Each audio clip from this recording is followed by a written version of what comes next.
Carthage, une terre de promesses fondée il y a plus de 2000 ans. Assoiffés de richesse, de pouvoir et d'ambition, les Carthaginois bâtirent un empire qui allait dominer le monde méditerranéen pendant plus de 600 ans. Ils mirent au point les techniques les plus novatrices de l'Antiquité, à la fois chez eux et aux confins du monde connu.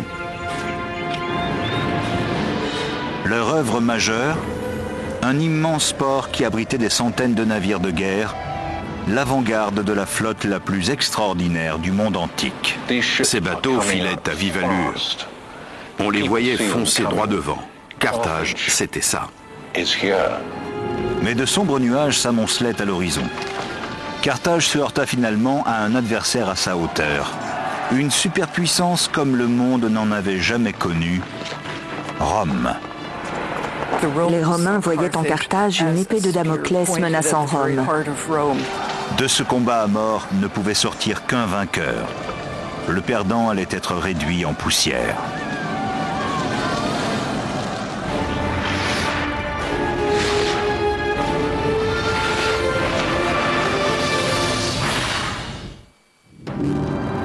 Des effusions de sang, des massacres,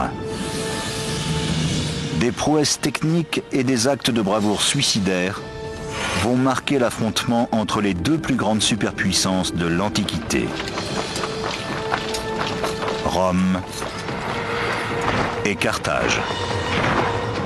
Ce sera une lutte sans merci, dont l'issue changera le cours de l'histoire de l'Occident. Bienvenue en Tunisie, je suis Peter Weller. Quand j'étais gosse, j'ai entendu parler de Carthage. Je savais que c'était une cité antique, mais j'ignorais où elle se trouvait au juste. J'avais entendu parler d'Hannibal et des éléphants qui avaient traversé les Alpes, et des célèbres guerres contre Rome, les guerres puniques, du latin punicus, signifiant carthaginois. Mais j'ignorais où se trouvait Carthage. Eh bien, c'est ici, sur la pointe nord de la Tunisie. Vous voyez derrière moi Tunis, capitale d'environ 2 millions d'habitants. Au IVe siècle avant notre ère, Carthage dominait déjà la Méditerranée grâce à sa redoutable flotte.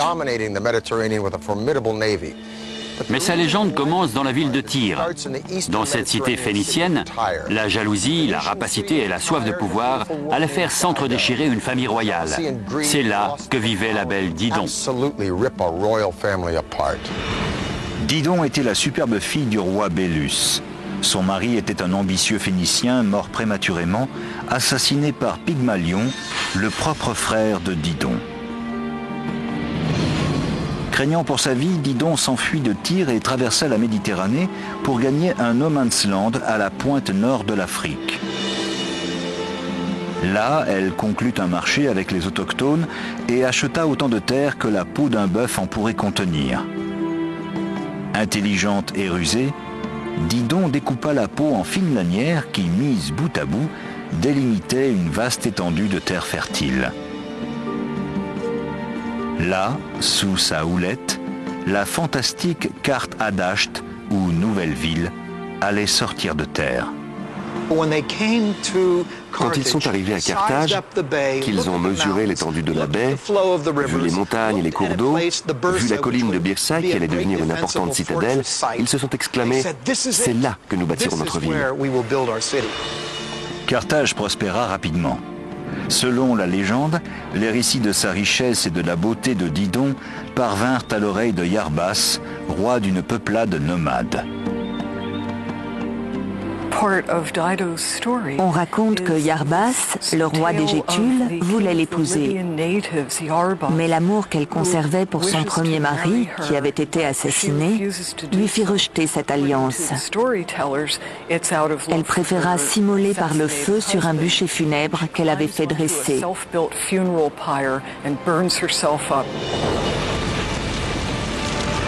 C'est ici, sur ces cendres, qu'un des plus grands empires du monde connu allait naître. Entourés de puissants voisins et ayant peu de terre, les Phéniciens de Carthage se tournèrent vers la mer. Ils étaient novateurs, pragmatiques, ouverts aux idées nouvelles.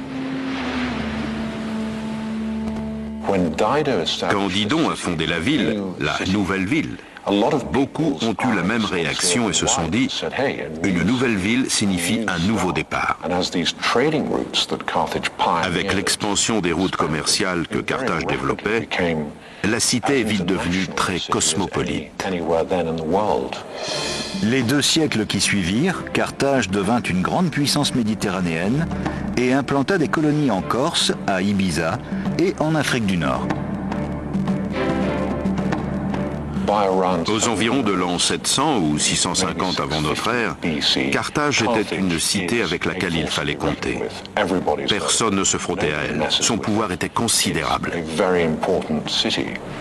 Au 7e siècle avant notre ère, grâce à ses nombreux réseaux commerciaux, les nouveaux territoires de Carthage généraient de nombreuses richesses. Et sa population avait atteint les 300 000 habitants, faisant d'elle une des plus grandes villes du monde. Elle était comparable à Manhattan, avec une énorme population vivant dans un périmètre relativement petit. C'était une importante plateforme commerciale et culturelle pour l'Afrique du Nord et la Méditerranée occidentale. Avant les Carthaginois, des prouesses techniques avaient été accomplies au nom des dieux. L'objectif de Carthage était cette fois plus pragmatique. Comme l'Amérique 2500 ans plus tard, la richesse de Carthage attira quantité de gens venus y chercher fortune. Bientôt, architectes et ingénieurs durent trouver le moyen de les héberger. Un défi qui allait déboucher sur l'expansion urbaine la plus spectaculaire de l'Antiquité. Les Carthaginois étaient très attachés à demeurer à l'intérieur des murs de Carthage. Alors concevoir des bâtiments pour accueillir ceux qui voulaient vivre dans l'enceinte de la ville était devenu une priorité. Les Carthaginois allaient être les premiers à transformer le ciel au-dessus de la ville en propriété privée à une aussi grande échelle, en construisant des immeubles. Ils avaient jusqu'à 6 étages et comptaient de nombreux occupants. Les gens voulaient venir à Carthage. Ceux qui voulaient réussir dans la vie devaient aller à Carthage. Pour édifier une cité qui résiste au temps, il fallait d'abord des matériaux de construction. La réponse se trouvait à El Awaria, dans la baie de Tunis.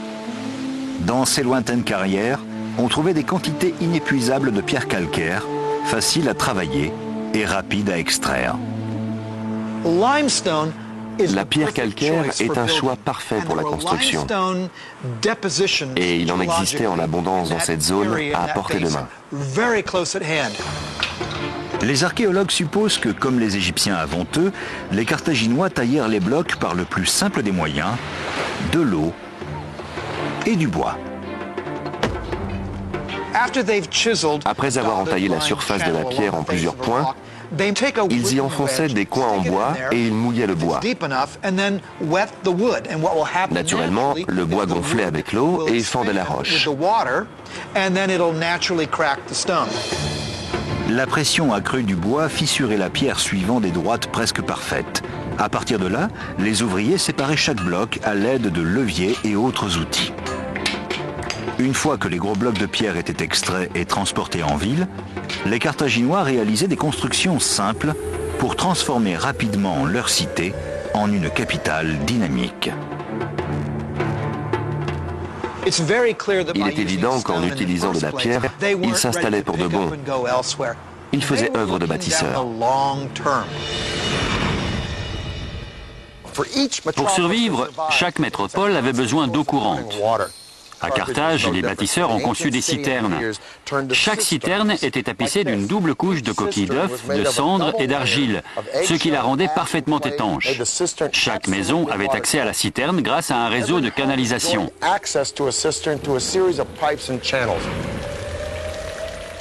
Les Carthaginois avaient des salles de bain avec baignoires, lavabos et douches des années avant les Romains. Nous savons que la plomberie existait bien avant la fondation de Carthage. Mais c'est à Carthage, aux environs de 600 avant notre ère, et à Kerkouan, en 450, que nous trouvons pour la première fois un véritable système d'eau courante, et surtout d'écoulement des eaux usées. N'importe qui peut installer une salle de bain. Encore faut-il savoir évacuer l'eau. À Kirkwan, il existe un véritable système où l'eau est acheminée jusqu'aux pièces où l'on s'en sert, la cuisine et la salle de bain, et où elle est évacuée jusqu'à un réseau d'égouts. C'était une grande innovation. On peut même dire que c'était carrément révolutionnaire. Au VIe siècle avant notre ère, Carthage se transforma en cité-État où se côtoyaient des temples magnifiques, des palais étincelants et des demeures à plusieurs niveaux. Mais tandis que la flamme de Carthage brûlait toujours plus vive, celle de ses cousines phéniciennes s'éteignait. La grande ville phénicienne de Tyr tomba aux mains des Babyloniens en 574 avant notre ère. Carthage était désormais seule. Les Carthaginois ne tardèrent pas à naviguer au-delà des rivages poussiéreux d'Afrique du Nord pour étendre leur empire en conquérant les mers. 520 avant Jésus-Christ.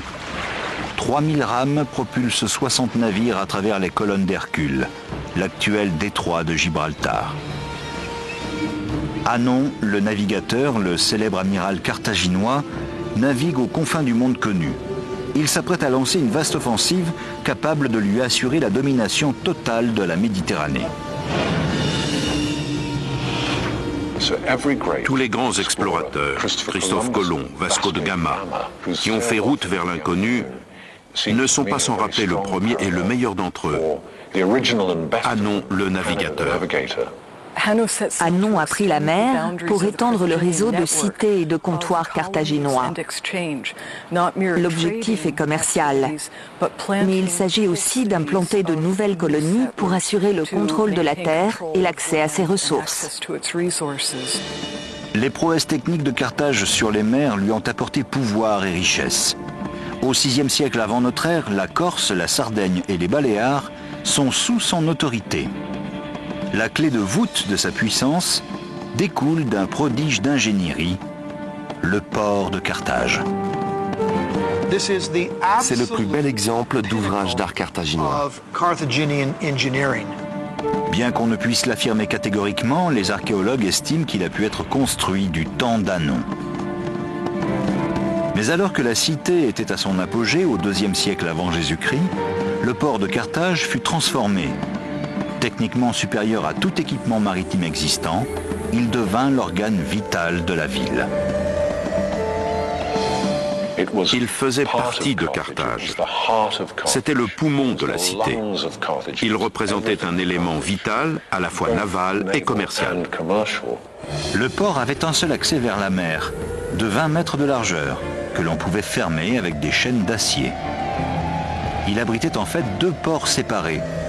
Tout d'abord, celui des vaisseaux marchands. Le port des marchandises, le port commercial, possédait des quais classiques pour faciliter le chargement et le déchargement des marchandises. Si bien qu'à Carthage, disons en l'an 400 avant notre ère, on imagine très bien qu'on pouvait acheter et vendre tous les produits existants dans le monde connu. Le deuxième port était circulaire et réservé à un usage militaire. 30 docks étaient aménagés symétriquement. 140 postes d'amarrage additionnels se trouvaient sur sa circonférence, ce qui permettait d'abriter en tout 220 navires. Aujourd'hui, une seule cale sèche a été déblayée, vestige de la force navale que commandait jadis le port. C'est tout ce qui subsiste du coton ou port de guerre de Carthage. Un coton était un port creusé à l'intérieur des terres par opposition à un port aménagé au bord de la mer. Quand on voit ces magnifiques villas, on a du mal à imaginer que ce port était la grande base navale de Carthage. Le centre nerveux de cette plateforme maritime était l'île circulaire que vous voyez là, où une quarantaine de navires pouvaient être halés au sec. Au centre de l'île, un pavillon surélevé abritait le poste de commandement de l'amiral et une tour de guet. Ainsi, il était possible de diriger les manœuvres et de surveiller la haute mer.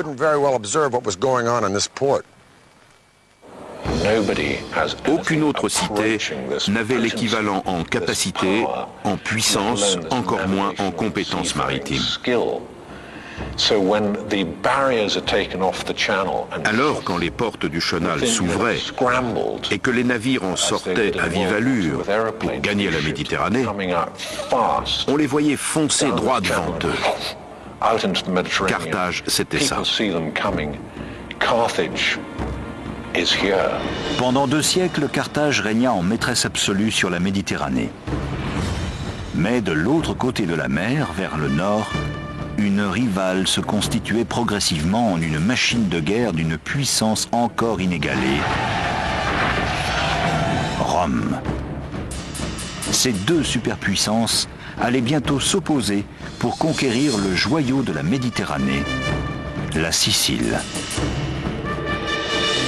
Carthage a été bâtie pour les échanges commerciaux et la Sicile était un lieu stratégique pour ce commerce. Pourquoi ? Parce qu'elle se trouvait en plein milieu de la plus grande route maritime du monde. Celui qui contrôlait la Sicile contrôlait cet axe commercial vital. Les Romains voyaient les énormes richesses que contrôlait Carthage et cela a fini par les titiller. Les Carthaginois ont adopté une attitude qui consistait à dire « On était là les premiers, veuillez retirer vos chars de mes plates-bandes ». Rome et Carthage avaient désormais toutes 2 des colonies en Sicile. Cette tension allait déclencher une série de guerres qui ébranleraient le monde antique. Les Romains voyaient en Carthage une épée de Damoclès menaçant Rome et leur empire commercial naissant. Ils pensaient qu'il fallait l'éliminer. L'histoire allait les baptiser les guerres puniques, du nom que les Romains donnaient aux Phéniciens. Leur issue allait changer le cours de l'histoire et l'un des plus grands génies militaires de tous les temps allait prendre les rênes de l'empire carthaginois. Au début du IIIe siècle avant Jésus-Christ, la République de Rome est appelée à la rescousse dans le sud de l'Italie par une ville grecque aux prises avec des pirates. Peu après, 2 villes de Sicile s'en prennent l'une à l'autre. L'une d'elles, Messine, demande d'abord l'aide de Carthage, puis se ravise et fait appel à Rome, plus proche.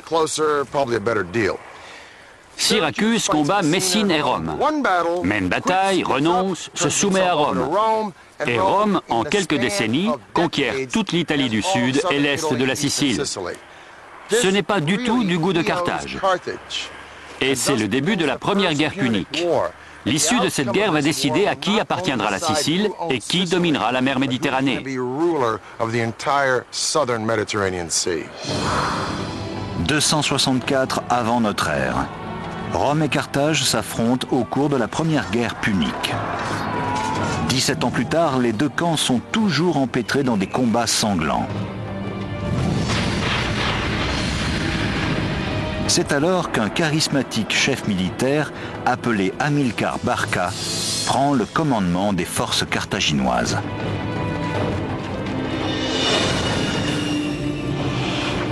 Hamilcar a été le premier grand général de l'empire carthaginois. Il est très charismatique, il sait se faire obéir, il sait tirer les marrons du feu. Entre 247 et 242 avant Jésus-Christ, ce farouche tacticien militaire débarque en Sicile. Il est énergique, puissant et sans pitié. Mais ce qui donne vraiment de l'assurance à Hamilcar, c'est qu'il est épaulé par une nouvelle génération de navires de guerre appelés les quinquérèmes, équipés de 5 bancs de rameurs. Ce sont les Grecs qui ont inventé les quinquérèmes, mais les Carthaginois les transforment en énormes béliers des mers.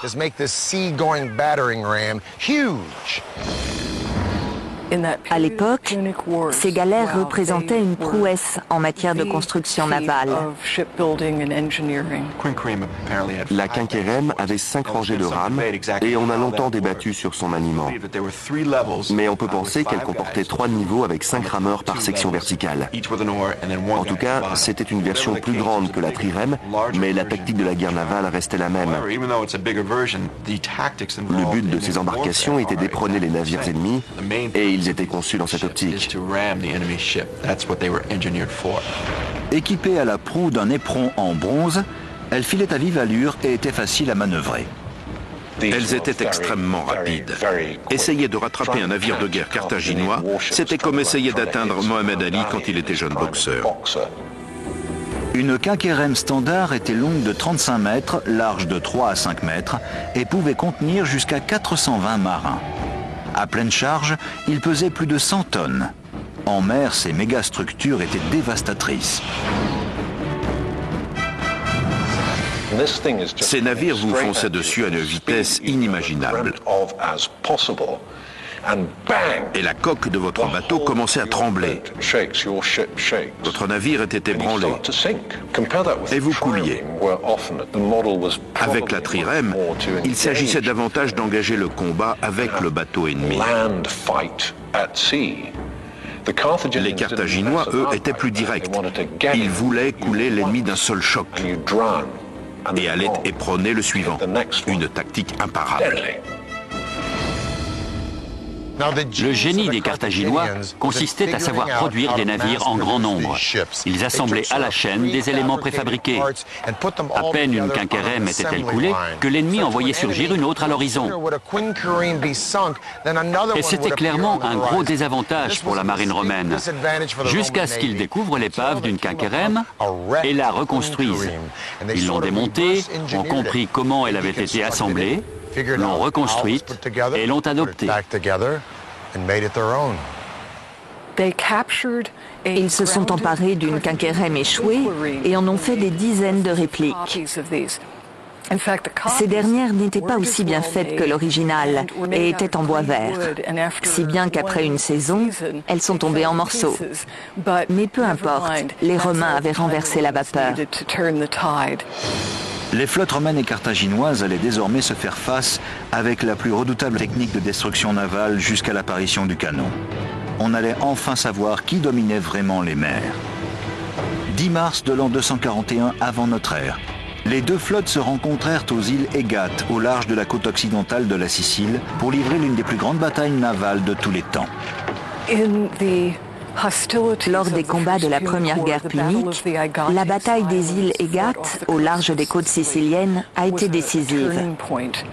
Dans la bataille entre les deux flottes brillamment conçues, Carthage avait l'avantage en nombre, mais ses machines de guerre étaient surchargées de blé et de vivres destinés à l'armée d'Hamilcar, qui avait établi son campement en Sicile. De nombreux vaisseaux ont été coulés ou capturés. Les Carthaginois ne s'y attendaient pas. Les navires carthaginois n'ont pas pu fuir en raison de leur surcharge. C'est ce qui a donné la victoire aux Romains. Ce fut un désastre stratégique. À la fin, les Romains firent près de 30 000 prisonniers. Sans moyen de ravitailler ses troupes, Hamilcar dut se rendre et regagner Carthage.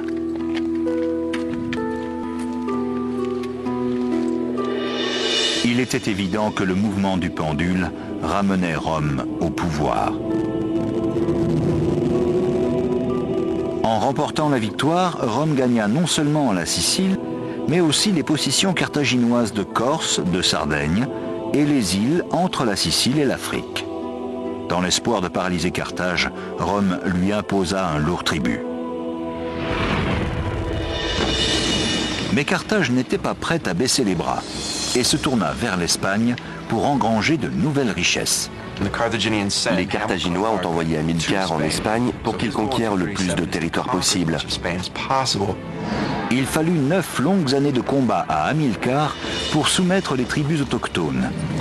Quand il y parvint, toutes les terres au sud de l'Èbre faisaient partie de l'empire carthaginois. Mais Hamilcar paya cette conquête de sa vie. En 228 avant Jésus-Christ, il fut tué lors d'un combat contre une tribu indigène qui s'était soulevée. La mort d'Hamilcar en Espagne a porté un lourd coup à Carthage. Mais ce n'était pas un coup mortel. Elle a en fait ouvert la voie à une toute nouvelle initiative. D'après la légende, le fils d'Hamilcar, alors âgé de 9 ans, a insisté pour voir son père mener Carthage au combat contre l'Espagne. Le père a accepté à la condition que son fils jure une haine éternelle envers Rome. C'est ainsi que le fils, appelé Hannibal, est devenu le bras vengeur du père. C'était le premier pas sur un chemin qui ferait d'Hannibal l'ennemi le plus implacable de la République de Rome.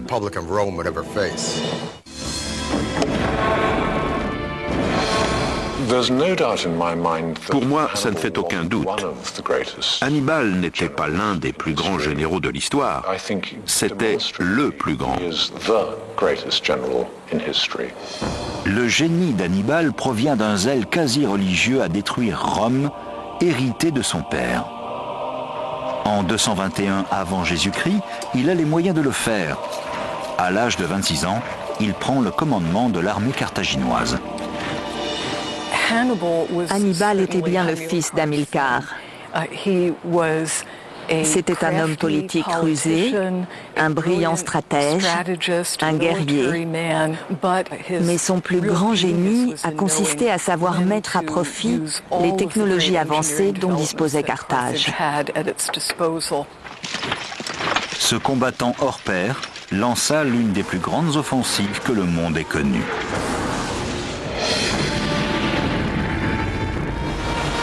Rome avait gagné le contrôle de la Méditerranée et Hannibal ne pouvait donc plus atteindre ses ennemis par la mer. Décidé à honorer le serment fait à son père de détruire Rome, Hannibal se prépara à accomplir l'impossible, gagner par la terre l'Empire romain en traversant les Alpes.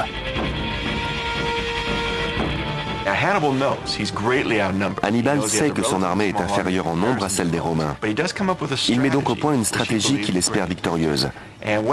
Il va conduire ses troupes en Italie et attaquer les Romains sur leur propre terrain. Hannibal partit en 218 avant Jésus-Christ à la tête d'une armée de 90 000 hommes, 12 000 chevaux et 37 éléphants achetés à des tribus africaines plus au sud. Les éléphants étaient utilisés dans les combats depuis des siècles. Ils pouvaient être décisifs dans une bataille car la cavalerie ennemie ne pouvait pas leur résister. C'est pourquoi Hannibal a voulu emmener ses animaux en Italie. En octobre, ils avaient parcouru plus de 1000 kilomètres et se heurtaient à leur premier obstacle majeur, le Rhône et ses eaux tumultueuses. Même à son point le plus étroit, quand son débit est au plus bas, le Rhône a 100 à 150 mètres de large. Il va représenter un gros défi pour les ingénieurs d'Hannibal. De l'autre côté, une armée de Gaulois se préparait au combat. Mais le mur d'eau était un obstacle potentiellement mortel qu'il fallait surmonter en premier. Les hommes d'Hannibal durent conquérir Dame Nature. Non seulement ils devaient se surpasser techniquement, mais en plus, une foule de tribus hostiles et insoumises les attendait de l'autre côté du fleuve. Ils réalisèrent l'une des plus spectaculaires prouesses techniques de Carthage. Des radeaux géants suffisamment vastes pour faire traverser le fleuve aux animaux et aux vivres en un temps record. Ces radeaux avaient 60 mètres de long sur 15 mètres de large. On ne peut donc pas utiliser un seul tronc d'arbre. Il faut en disposer plusieurs ensemble et les attacher fermement. Cela nécessite plus que des connaissances de Boy Scout en matière de nœuds. Avec rapidité et efficacité, les soldats d'Hannibal abattirent de gros conifères dans les forêts environnantes et fixèrent les arbres entre eux au moyen de cordages. Les ingénieurs n'oublièrent pas de prendre en compte le comportement des éléphants. Une fois les troncs assemblés, on empila sur les barges une couche de branchage et une couche de terre, afin que les animaux se sentent en terrain connu. Ces préparatifs terminés, Hannibal donna l'ordre de détacher les barges. Les Gaulois, surpris par son audace, furent abasourdis quand ils virent le général carthaginois conduire ses troupes, cavalerie et éléphants confondus, à travers le fleuve turbulent. Quand il posa le pied sur la berge opposée, les Gaulois s'enfuirent, pris de panique. L'opération dans son ensemble prit un peu plus de 9 jours. La traversée du Rhône en si peu de temps et avec un équipement rudimentaire est une des grandes réussites de l'histoire militaire. Et l'on a tendance à oublier les petits miracles d'ingénierie qui l'ont rendu possible. Hannibal et son armée continuèrent leur progression jusqu'au pied des Alpes. À l'approche de l'hiver, les troupes étaient affamées et épuisées. Durant l'ascension, elles rencontrèrent un autre obstacle apparemment insurmontable, un aplomb rocheux. Les ingénieurs d'Hannibal conçurent un plan qui permettrait aux troupes non pas de le franchir, mais de le traverser. Le stratagème inventé pour traverser les Alpes a sans aucun doute choqué les Romains. Personne ne pensait qu'une armée avec des éléphants puisse y parvenir. Et même si les Alpes ont semblé infranchissables par endroits, l'idée de briser la roche pour creuser un passage afin de faire traverser des pachydermes était brillante. Comment Hannibal a-t-il pu faire franchir ce roc insurmontable à ses hommes et ses animaux? Selon l'historien romain Tite Live, il a mis au point avec ses ingénieurs un plan qui allait littéralement déplacer les montagnes. Ils ont taillé d'énormes crevasses dans le roc, puis l'ont couvert avec des arbres abattus dans la forêt. Quand le vent s'est levé, ils y ont mis le feu. Ils ont versé du vinaigre sur la roche embrasée, ce qui a achevé de la rendre friable. Les soldats n'avaient plus qu'à la fracasser avec des outils en acier. Que faisait Hannibal dans les Alpes avec tout ce vinaigre? Si l'histoire dit vrai, et nous l'espérons, sinon comment a-t-il fait? Ça en dit long sur le génie de ce brillant général. En tout cas, après toute cette neige, la vue des plaines du nord de l'Italie a dû être une bénédiction.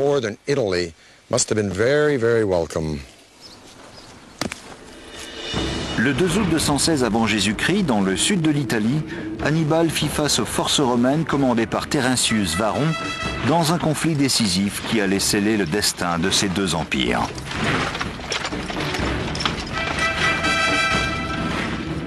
Le jour se levait quand Hannibal prit la tête d'une armée de 50 000 hommes, renforcée par l'engagement de mercenaires, pour affronter les 90 000 Romains de Varon. Varon décida d'essayer d'écraser son adversaire et frappa au cœur du dispositif d'Hannibal, ce qui s'avéra une erreur fatale. Anticipant la stratégie de Varon, Hannibal ordonna à sa cavalerie d'encercler les rangs romains par l'arrière. Hannibal connaissait parfaitement le raisonnement de ses adversaires et il a été capable de les piéger en les attirant au centre de son dispositif. Complètement encerclés, les Romains furent massacrés sur place. Seuls 3500 d'entre eux réussirent à s'enfuir. 10 000 furent faits prisonniers et 70 000 moururent sur le champ de bataille. La bataille de Cannes est la plus grande défaite jamais infligée à l'armée romaine. Il faut attendre la Première Guerre mondiale pour retrouver un massacre d'une telle ampleur. Cette bataille était un chef-d'œuvre de stratégie militaire, mais Hannibal ne sut pas exploiter ses différentes victoires. Il enchaîna les combats pendant 13 ans, assiégeant Rome et les villes environnantes en vain. Il était victorieux sur les champs de bataille, mais ne disposait pas d'armes efficaces pour prendre la capitale romaine. En 204 avant Jésus-Christ, Rome prit l'offensive et lança une attaque contre Carthage. Hannibal regagna sa patrie pour en organiser la défense.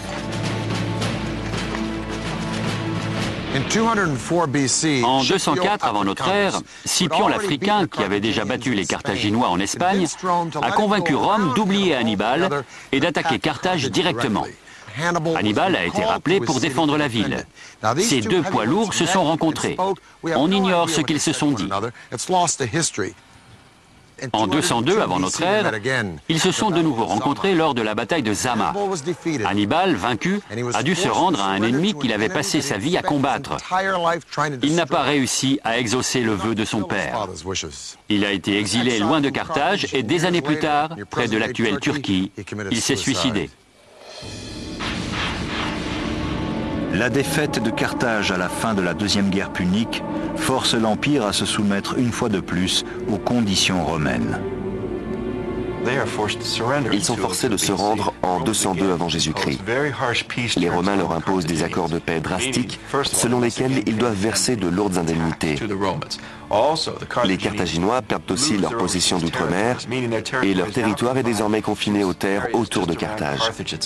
Enfin, le traité prévoit que Carthage ne puisse faire aucune guerre, même défensive, sans l'accord de Rome.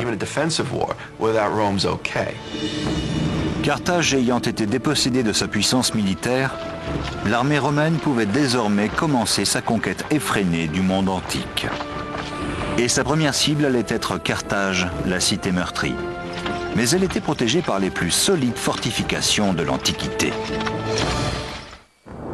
150 avant Jésus-Christ, Caton l'Ancien, arrière-grand-père de Caton le Jeune, qui s'opposa à l'ambition de Jules César, parcourt les salles du Sénat d'un air préoccupé. Il n'a qu'un nom à l'esprit, Carthage.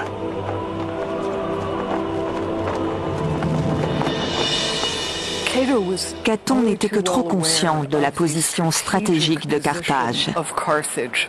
Il savait qu'aussi longtemps que c'était une place forte indépendante, elle était trop proche de la Sicile et de l'Italie pour qu'on la laisse intervenir dans le commerce maritime ou maintenir une présence militaire.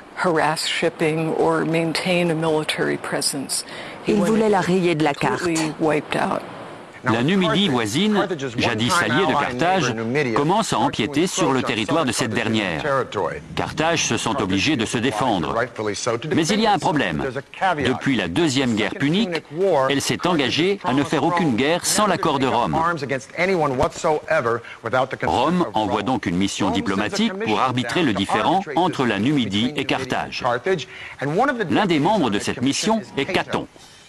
Quand il voit la prospérité qu'a retrouvée la ville depuis la Deuxième Guerre punique, il rentre à Rome et invective les sénateurs, affirmant que cette prospérité signifie que Carthage sera aux portes de Rome dans un avenir proche. Que ses discours portent sur les routes, la politique, les impôts, Caton les termine toujours par « Ceterum censeo Carthaginem delendam esse », qui signifie « En outre, je pense que Carthage doit être détruite ». Se sentant menacé et privé de l'aide de Rome, Carthage prend les armes. Rome envoie une armée et demande aux Carthaginois d'abandonner la ville. Ils refusent et c'est le début de la Troisième Guerre punique. Mais Rome a un problème car à l'époque, les plus solides fortifications de l'Antiquité sont les murailles qui entourent Carthage. Aujourd'hui, le temps a réduit la forteresse à ses fondations, mais en 149 avant Jésus-Christ, ces murs de protection représentaient le dernier espoir de la ville. C'était un système de murailles en 3 parties, avec un énorme mur d'enceinte en pierre. Il était très étendu et on le pensait à l'épreuve de tout. Ces fortifications étaient extraordinaires et les Carthaginois les croyaient imprenables.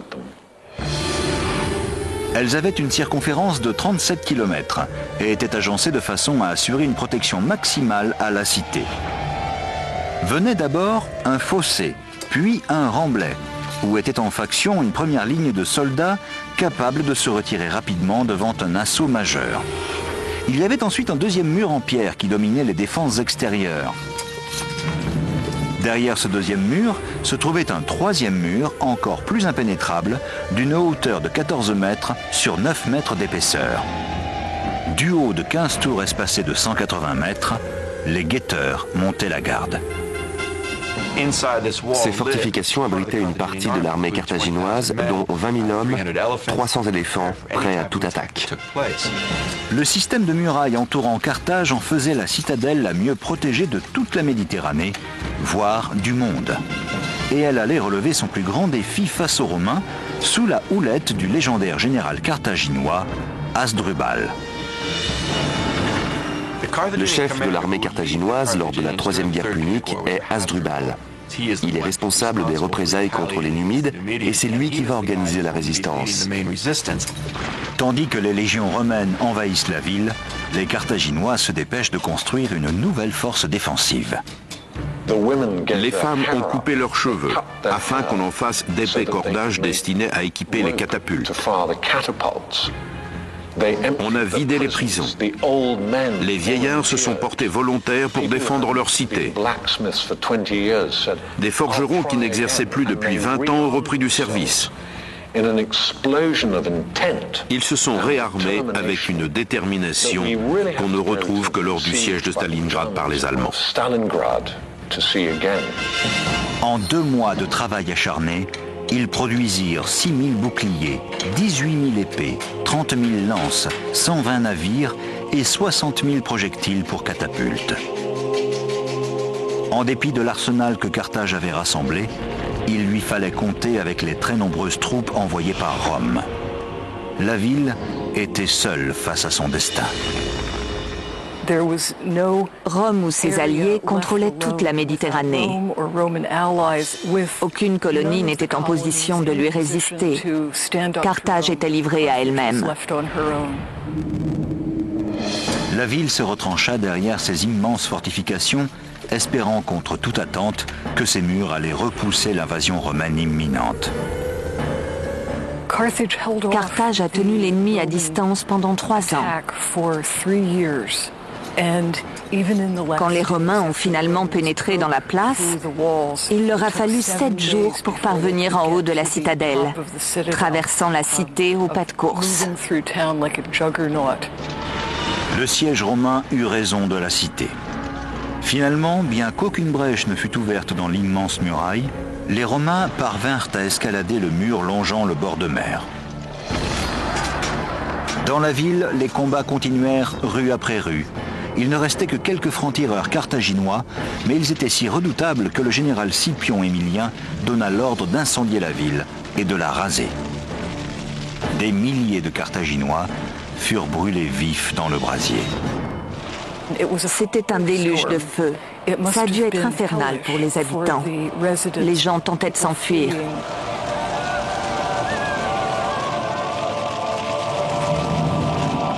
Au cours de son siège et de sa chute, Carthage fut décimée. Sa population passa de 500 000 à 50 000 personnes. Les survivants furent vendus comme esclaves et exilés à jamais. En 146 avant Jésus-Christ, en seulement 17 jours, Carthage fut détruite par les flammes. La même année, Rome rasa Corinthe, s'empara de la Grèce et du jour au lendemain fit de la Méditerranée son lac privé. Carthage renaîtra, mais cette fois, elle sera reconstruite par Rome, qui a édifié ce fantastique amphithéâtre ici à El Djem. Au IIIe siècle de notre ère, Carthage retrouva sa prospérité de port commercial. L'esprit et la voix de Didon, d'Anon le navigateur, d'Asdrubal, d'Hamilcar et d'Hannibal continuèrent de hanter ces murs indéniablement romains, suppliant qu'on se souvienne d'eux pour les remarquables réalisations de leur civilisation. Dans les ruines de Carthage, c'était Peter Weller.